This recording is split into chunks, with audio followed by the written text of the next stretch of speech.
สบายดีพี่น้องเมื่อทุกคนมาพี่น้องมื้อนี้มากินข้าวกับซุปผักพี่น้องกับปิ้งป่าพี่น้องประมาณนี้ปิ้งป่า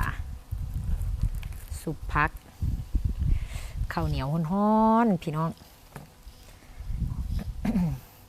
ซุปผักใส่บักงาหอมๆมาพี่น้องกินข้าวสวยน้ำกันซุปผักรวมมิตรกั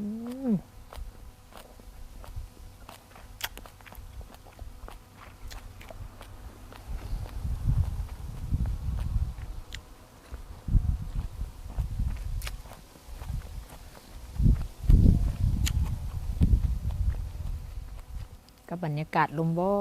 ยเย็นๆมื้อนี้อากาศดี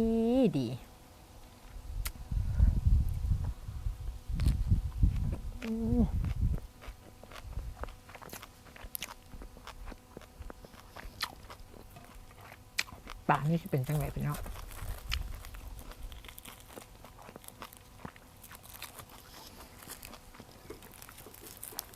ป่าแซ่บแท้แซ่บบ่า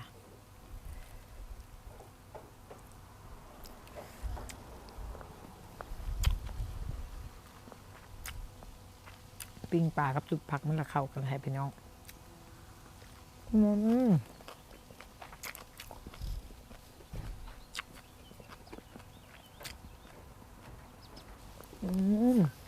แซ่บ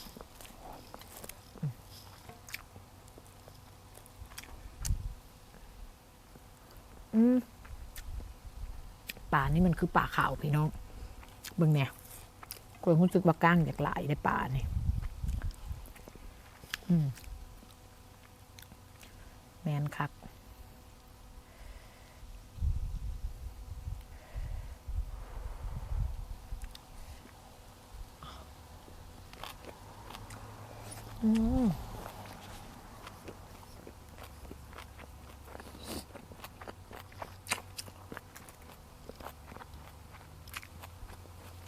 ก้างน้อยหลายป่าเนาะ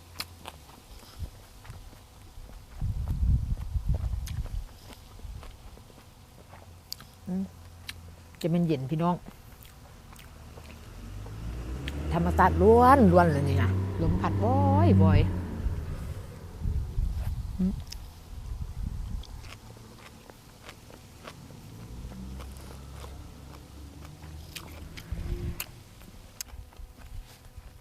คักเลยพี่น้องก้างหลายคัก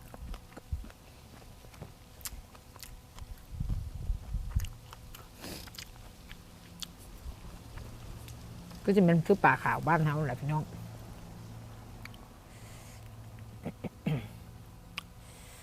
โอ้ยแซ่บหลายแซ่บแหงพี่น้อง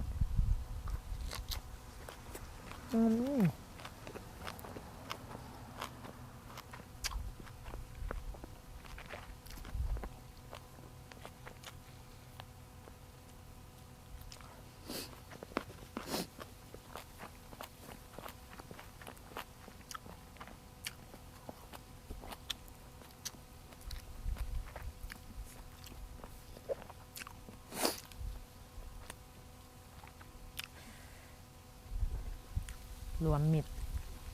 ใส่หอกใส่เห็ดน้ำใส่เมื่อทุกอย่าง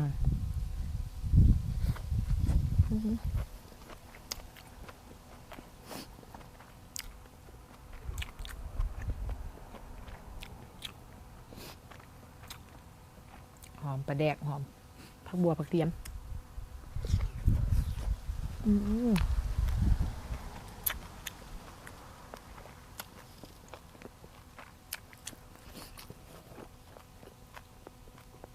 ก็ย่านกลาง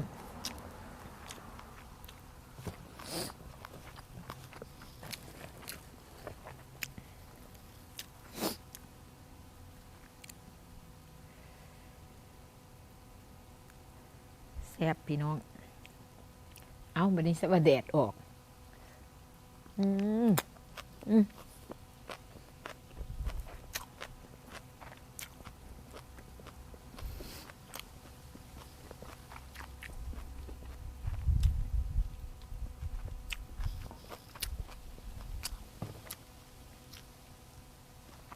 แด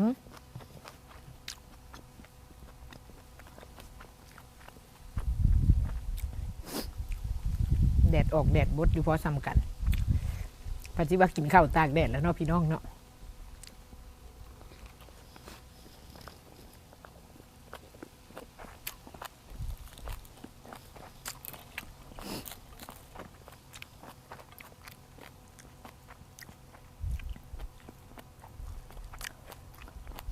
ปลาก้างหลายเนี่ยแซ่บอยู่พี่น้องแต่ว่าข่อยบ่มักใจก้างปานไหนไหม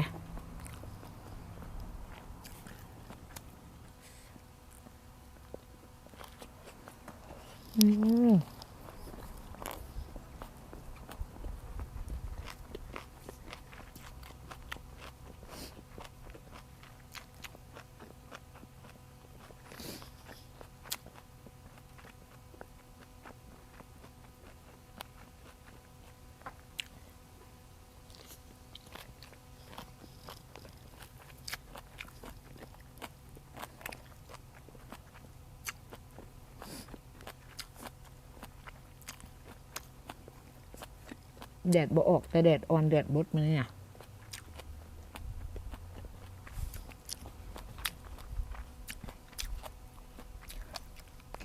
กินกับป่านจะไปใส่10 นิ้วคุณบอกพี่น้อง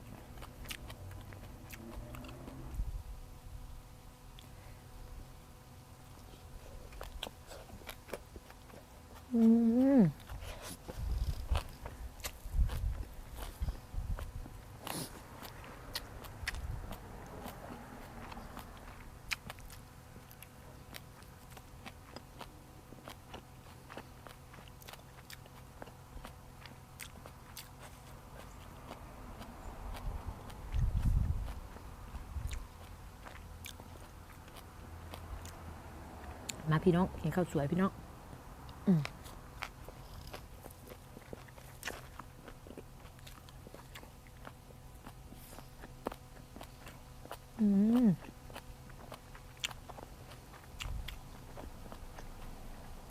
แซ่บคัก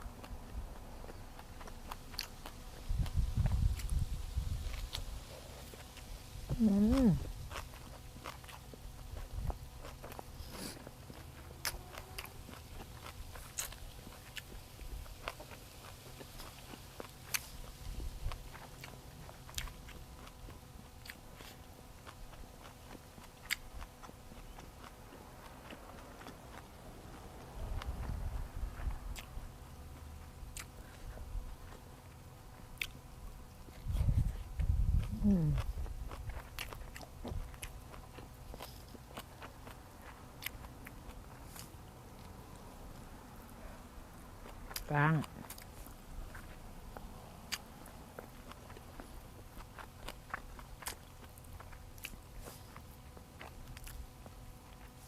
ปลานี่แซ่บ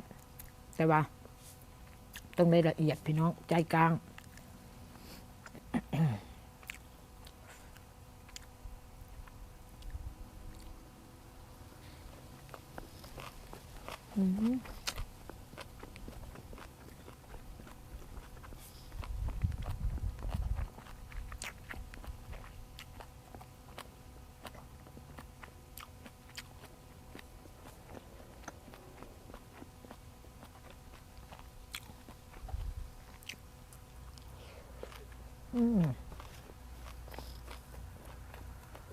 แซ่บพี่น้อง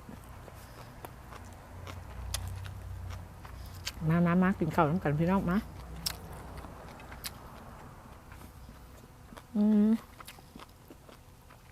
ปลานี่กั้งหลายครับ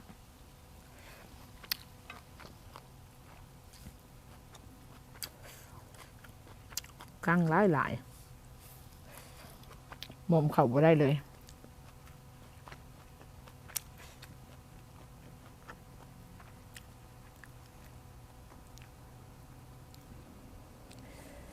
มาพี่น้องมา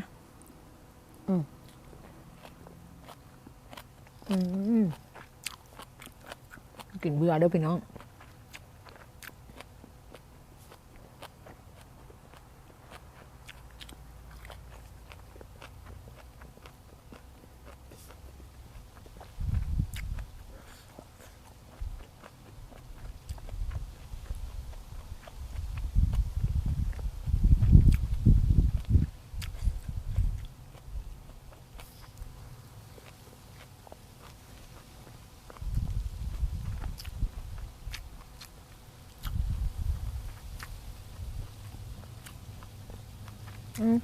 กั้งหลายคักป่าหันพี่น้องเลย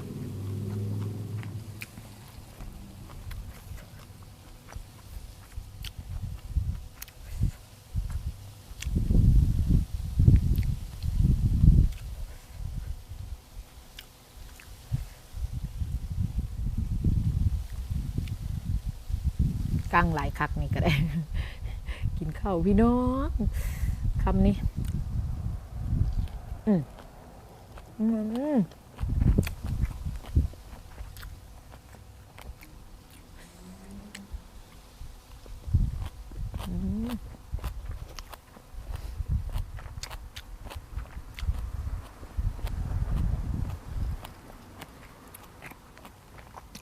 ข้าวห้อนๆจนเย็นลมพัดแห้ง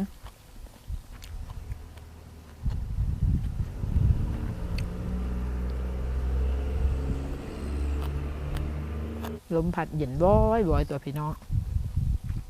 ข้างนอกนั่งกินข้าวนอกบ้านโอ้แซ่บหลายพี่น้องเอ้ยโอเคพี่น้องเจอกันใหม่ในคลิปหน้าพี่น้องโอเคบาย